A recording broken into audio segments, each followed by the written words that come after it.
Adapun materi yang kami bawakan yaitu pertama ada sistem taring atau pendaftaran daring Dinas Kependudukan dan Pencatatan Sipil Kota Denpasar. Dan yang kedua yaitu aplikasi paspor online. Nah, untuk mengenal lebih dalam mengenai sistem ini, mari kita simak video selanjutnya. Nah, materi yang pertama yaitu sistem taring atau pendaftaran daring Dukcapil Kota Denpasar. Mungkin teman-teman, khususnya warga Kota Denpasar, ada yang sudah pernah menggunakan sistem ini. Nah, di mana taring Dukcapil ini merupakan suatu sistem yang diluncurkan oleh Dinas Kependudukan dan Pencatatan Sipil Kota Denpasar untuk memudahkan masyarakat dalam pengurusan dokumen di masa pandemi. Pada sistem ini, masyarakat dapat melihat persyaratan dokumen, pendaftaran permohonan berbagai dokumen kependudukan yang dilakukan secara online.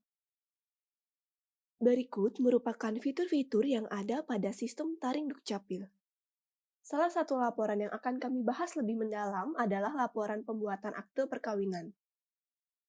Pada taring Dukcapil, terdapat beberapa menu yaitu ada paket akte kelahiran, paket akte perkawinan, paket akte perceraian, paket akte kematian, menu kartu keluarga, menu KTP elektronik, menu surat pindah domisili, dan menu kartu identitas anak, di mana di dalam menu tersebut pemohon dapat melihat persyaratan dan formulir sesuai dengan dokumen yang diperlukan.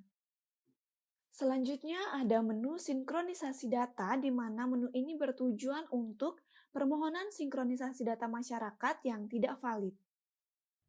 Lalu, ada menu akte atau surat lainnya, yaitu menu untuk mengurus dokumen yang tidak ada pada menu sebelumnya seperti kehilangan akte, perubahan nama, dan lain-lain. Selanjutnya, legalisir dokumen KK atau akte, yaitu untuk melegalisir dokumen masyarakat. Selanjutnya, ada menu daftar user. Langkah pertama yang dilakukan pemohon untuk mengurus dokumen yaitu melakukan daftar user. Jika pemohon belum pernah melakukan pengurusan dokumen pada web taring Dukcapil, dengan mengklik daftar user. Jika pemohon sudah aktif, maka pemohon dapat login melalui web taring Dukcapil dan klik login WNI atau WNA yang berada pada pojok kiri atas. Selanjutnya, pemohon dapat memilih paket yang diperlukan. Pada contoh berikut akan menggunakan paket akte perkawinan. Pada paket tersebut, pemohon dapat melihat persyaratan dokumen sesuai kebutuhan dan mengisi formulir sesuai petunjuk. Setelah dokumen dikirim, pemohon dapat memilih untuk pencetakan dokumen.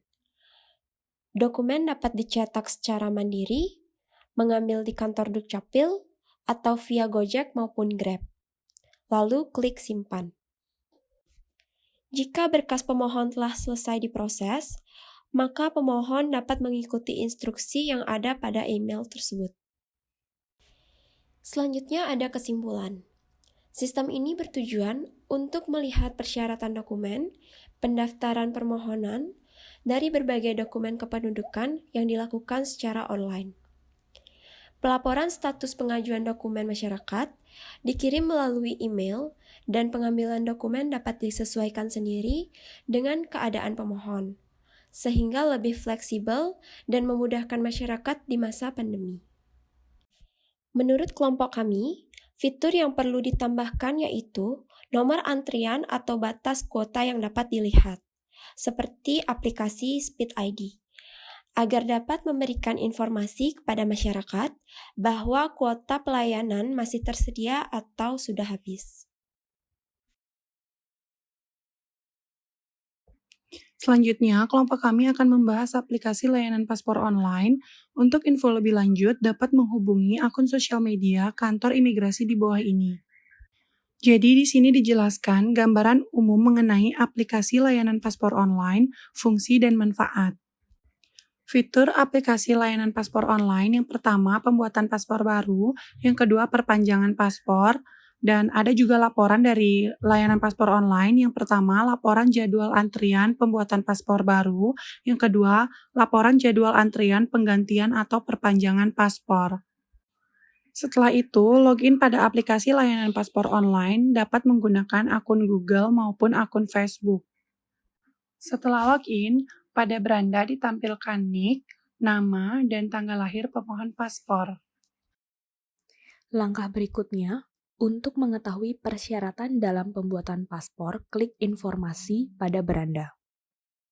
Selanjutnya, pemohon dapat membaca persyaratan sesuai kebutuhan yang diinginkan.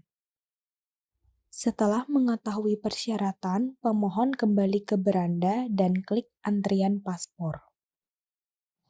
Pada langkah pertama, pemohon dapat memilih kantor imigrasi yang terdekat dengan kota. Langkah kedua, diharapkan mengisi jumlah pemohon dan email, pilih tanggal kedatangan, serta mengecek kuota yang tersedia. Langkah 3, pemohon mengisi data diri sesuai dengan jumlah pemohon yang diajukan. Setelah selesai, klik lanjut. Setelah semua langkah selesai, kita akan mendapatkan jadwal antrian dan kode booking atau barcode sebagai bukti pendaftaran antrian paspor online kepada petugas kantor imigrasi.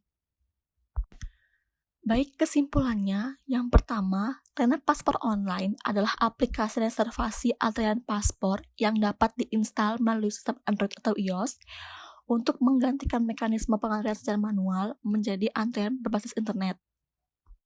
Yang kedua, dengan adanya layanan paspor online, masyarakat tak perlu lagi mengantri dari pagi, melainkan hanya tinggal milih tanggal, pilih jam pagi atau siang, lalu isi data dengan sesuai dan valid, sehingga memudahkan masyarakat. Fitur yang perlu ditambahkan, yang pertama, upload dokumen bagi pemohon pembuatan paspor baru ataupun perpanjangan paspor.